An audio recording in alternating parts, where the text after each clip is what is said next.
اور ریوالور جھکا لیا۔ میں تمہیں شامل کرنا چاہتا ہوں، آگے تمہاری مرضی، زبردستی تو کسی سے کام نہیں لیا جا سکتا۔ میں کسی اندھے کنویں میں نہیں گرنا چاہتا، لیکن معلوم تو صفدر کو بھی کچھ نہیں۔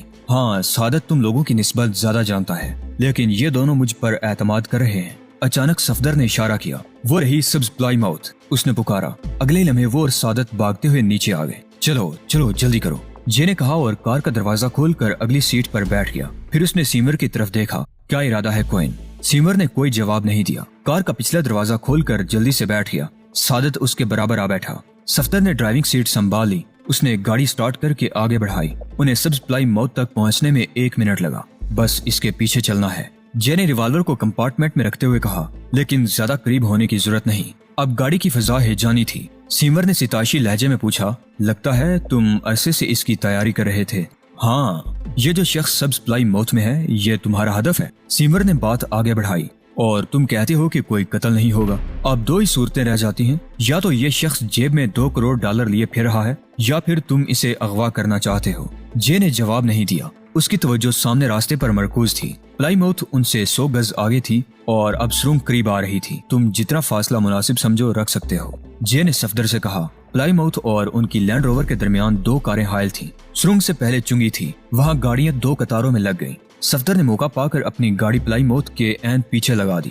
جے نے ٹول ٹیکس ادا کر دیا۔ تم سب اس گاڑی کو غور سے دیکھ لو، جے نے کہا۔ بظاہر یہ عام سی کار ہے، لیکن ایسا نہیں ہے۔ اس کی کھڑکیاں بلٹ پروف ہیں اور ٹائر پنکچر پروف۔ اس کا جھٹکا ثابت کرتا ہے کہ اس کی باڈی میں آرم پلیٹیں لگی ہیں۔ ڈرائیور مسلح ہے اور یقینی طور پر تربیت یافتہ باڈی گارڈ ہے۔ سیمر نے ہونٹ سکوڑ کر سیٹی بجائی۔ تو یہ اتنا اہم آدمی ہے کون آخر؟ کار کی چھت پر چھوٹا سا ریڈیو ایریل دیکھ رہے ہو؟ جے نے اس کا سوال نظر انداز کرتے ہوئے کہا، یہ موسیقی نشر کرنے کے لیے نہیں ہے، یہ 2 طرفہ VHF ہے۔ ڈرائیور کا مستقل طور پر کنٹرول سینٹر سے رابطہ رہتا ہے، اور ممکن ہے کسی طرح کی ہاٹ لائن پر پولیس سے کسی بھی وقت رابطہ قائم کرنا بھی ممکن ہو۔ تاہم اس سسٹم میں ایک کمزوری ہے۔ پلائی ماؤتھ آگے بڑھ گئی، اس کی رفتار زیادہ نہیں تھی، اب اس کا رخ سرنگ کی طرف تھا۔ سنو، جے نے کہا اور گاڑی کا ریڈیو آن کر دیا۔ کار کی فضا میں ایک فلمی نغمہ گونجا، مگر جیسے ہی گاڑی سرنگ میں داخل ہوئی، آواز غائب ہو گئی اور گڑگڑاہٹ سی رہ گئی۔ جے نے چینل بدلے، لیکن اسٹیشن کی یہی صورتحال تھی۔ سمجھ رہے ہو؟ اس نے کہا۔ پلائی ماؤتھ کے VHF ٹرانسیور پر بھی یہی صورتحال ہوگی۔ سرنگ میں روشنی کا سیلاب تھا۔ پلائی ماؤتھ ان سے 50 گز آگے تھی۔ وہ بائیں جانب والی لین میں 30 میل فی گھنٹہ کی رفتار سے چل رہی تھی۔ دونوں حصوں کو سفید ڈبل لائن تقسیم کر رہی تھی، اور سرنگ میں اس سفید لائن کو عبور کرنا خلاف قانون تھا۔ تم کبھی اس سرنگ سے گزرے ہو؟ جے نے سیمر سے پوچھا۔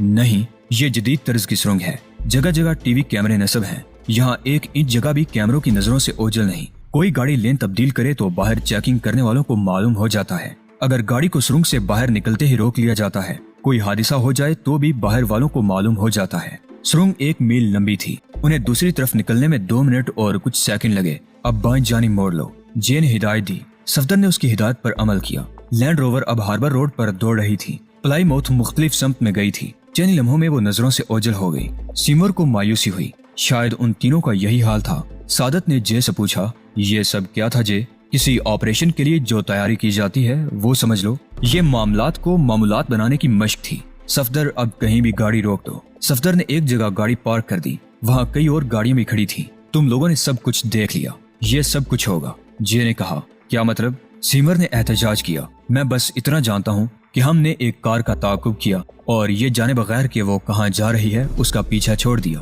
میں جانتا ہوں کہ کار کہاں گئی ہے، جے نے کہا، اور فی الوقت تم لوگوں کو اس سے غض نہیں ہونی چاہیے۔ میرا مقصد صرف تم لوگوں کو منظر سے روشناس کرانا تھا۔ تم نے ٹھیک کہا تھا مسٹر کوئن، میں اس شخص کو اغوا کرنا چاہتا ہوں اور یہ کام سرنگ میں کیا جائے گا، خدا کی پناہ۔ اور یہ کام کیسے کرو گے؟ سیمر نے کہا۔ ایک چھوٹا سا حادثہ ترتیب دینا ہوگا، یہ کام صفدر کرے گا۔ حادثہ جسے سینکڑوں کیمرے ریکارڈ کر رہے ہوں گے، سیمر نے معترضانہ لہجے میں کہا۔ تم کیمروں سے الٹا فائدہ حاصل کریں گے۔ تم سرنگ کے اس سرے کے قریب ادھر سے آنے والی لین میں حادثے کا تصور کرو۔ تم نے دیکھ لیا ہے، کم رفتار گاڑیاں بائیں جانب والی لین میں چلتی ہیں اور تیز رفتار گاڑیاں دائیں جانب والی لین میں۔ لین تبدیل نہیں کی جا سکتی۔ کبھی کبھی دانی سمت ایسی گاڑی آ پھنستی ہے جو سست رفتار ہوتی ہے، وہ بائیں جانے والی گاڑی کے ساتھ چلتی ہے۔ ان دونوں کی وجہ سے پیچھے کا ٹریفک بلاک ہو جاتا ہے۔ اب فرض کر لو کہ ایسی گاڑی کے پیچھے کوئی بے صبرا موٹر سائیکل سوار ہے، وہ دونوں گاڑیوں کے درمیان سے سفید لائن پر سے گزرنے کا خطرہ مول لینے کو تیار ہے۔ اب ایسا کرتے ہوئے وہ دونوں گاڑیوں سے یا ان میں سے کسی ایک گاڑی سے ٹکرا جاتا ہے، نتیجتاً وہ اپنی موٹر سائیکل سمیت آگے گر جاتا ہے، یعنی دونوں لین کا ٹریفک روک دیتا ہے۔ یہ شخص صفدر ہوگا۔ جے صفدر کی طرف مڑا، تم زخمی ہوئے بغیر اس طرح کا کوئی حادثہ کر سکتے ہو؟ صفدر چند لمحے سوچتا رہا، پھر اس نے اسبات میں سر ہلا دیا۔ اس کے بعد کر سکتا ہوں، یہ کچھ ایسا مشکل کام نہیں، پریکٹس تمہیں مل جائے گی، جے نے کہا۔ پھر وہ دونوں ساتھیوں سے مخاطب ہوا۔ تصور کرو، صفدر سڑک پر گرا ہوا ہے، دیکھنے والا سوچے گا ممکن ہے یہ مر گیا ہو یا زخمی ہو۔ ایک کار جس سے ٹکرایا ہے پلائی ماؤتھ ہے، اس کا ڈرائیور اپنی کار سے اتر کر صفدر کی طرف لپکے گا۔ یہ تم یقین سے کیسے کہہ سکتے ہو؟ سعادت نے اعتراض کیا۔ یہ تو فطری بات ہے، وہ اس حادثے میں ملوث ہوگا اور دیکھنا چاہے گا کہ صفدر کا کیا حال ہے۔ اسے کوئی ایسا ویسا شک بھی نہیں ہوگا، اس کے نزدیک وہ محض ایک حادثہ ہوگا۔ حادثے تو ہوتے رہتے ہیں۔ وہ چند لمحوں کے لیے بھول جائے گا کہ اس کی بلٹ پروف کار میں کوئی VIP سفر کر رہا ہے۔ وہ یہ بھی بھول جائے گا کہ سرنگ میں اس کا ریڈیو آؤٹ آف ایکشن ہے۔ وہ چند لمحے فیصلہ کن ہوں گے۔ چلو مان لیا، پھر؟ سمور نے پوچھا۔ جے نے انہیں محتاط انداز میں آگے کی تفصیل بتائی۔ وہ خاموش ہوا تو کچھ دیر خاموشی چھائی رہی۔ پھر سعادت نے کہا، تم نے کیسے کا تو جواب دے دیا، کیوں کا جواب بھی دے دو، وہ بعد میں بتاؤں گا، پہلے یہ بتاؤ کہ کوئی پیچھے ہٹنا چاہتا ہے؟ جے نے باری باری انہیں دیکھا۔ سعادت اور صفدر نے آہستگی سے نفی میں سر ہلا دیے۔ سمور نے پوچھا، یہ فیصلہ ابھی کرنا ہے؟ بالکل، اور مجھے $15 لاکھ ملیں گے، اس کی میں گارنٹی دیتا ہوں، بس تو میں تمہارے ساتھ ہوں۔ جے نے گلوز کمپارٹمنٹ کھولا اور ریوالور کے نیچے سے ایک لفافہ نکالا۔ لفافے میں ٹائپ شدہ کاغذات کے 3 سیٹ تھے۔ اس نے ایک ایک سیٹ تینوں کو دے دیا۔ انہیں پڑھ دو، اب میں ڈرائیو کروں گا، انہیں پڑھو اور حرف بحرف ذہن نشین کر لو۔ میں گاڑی روکوں گا تو کاغذات تم سے لے کر تلف کر دوں گا۔ ان کی مزید نقول موجود نہیں ہے۔ تم کوئی ثبوت نہیں چھوڑنا چاہتے، لہٰذا کوئی تحریری ثبوت بھی نہیں چھوڑ سکتے۔ اب سب کچھ ہمارے دماغوں میں محفوظ رہنا چاہیے۔